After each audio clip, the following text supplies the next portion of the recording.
Assalamualaikum warahmatullahi wabarakatuh. My name is Dhiya Safiyya binti Muhammad Safwan.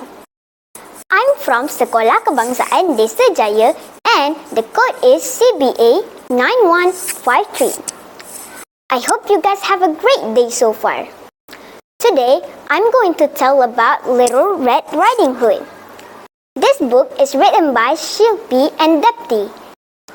This book also has been published by scholar publication Sendian Berhad, and it contains of 16 pages. Even it has a little amount of pages, it is still interesting.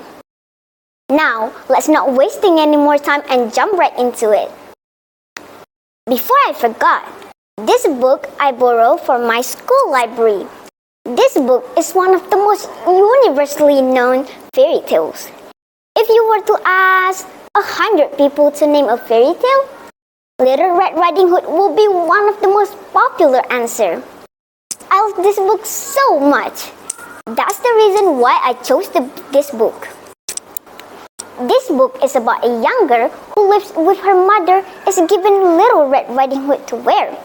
And everyone starts to refer her as the Little Red Riding Hood on account of it. Then, the girl's mother asks her to go and visit her grandmother's, who lives in the next village through the forest. Little Red Riding Hood is giving some food to take with her to give to her grandmother.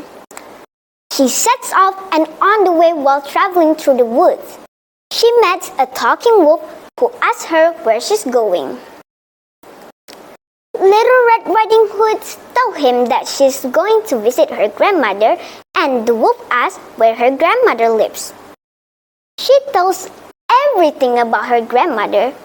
The wolf says that he'll head there himself, taking different roads, and they can have a competition to see who can get there first.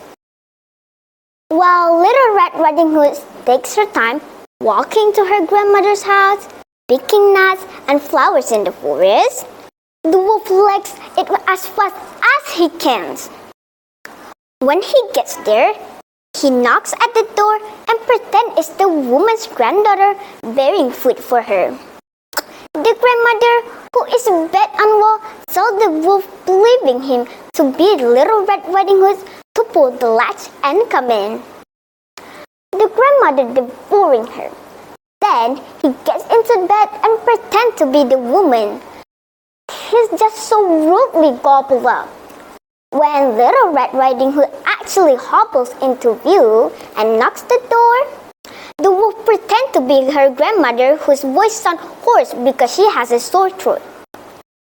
Little Red Riding Hood pulls the latch and enters the house and is surprised by her grandmother's big arm, her deep voice, big ear and eyes, big teeth. She felt afraid of her grandmother. But right then, a rifle shot sounded from the doorway. A little bird has seen the wolf enter the grandmother's house and realized that the wolf wants to eat them.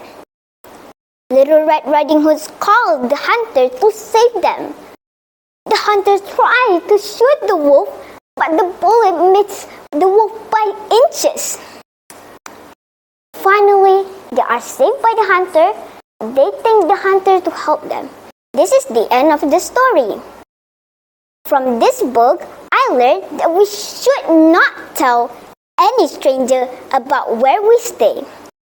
Little Red Riding Hood is too innocent that she fails to realize that dueling the whereabouts of a vulnerable old woman might put her grandmother in danger, and then fails to run there as quickly as possible in the hope of warning her grandmother or foiling the wolf's plans.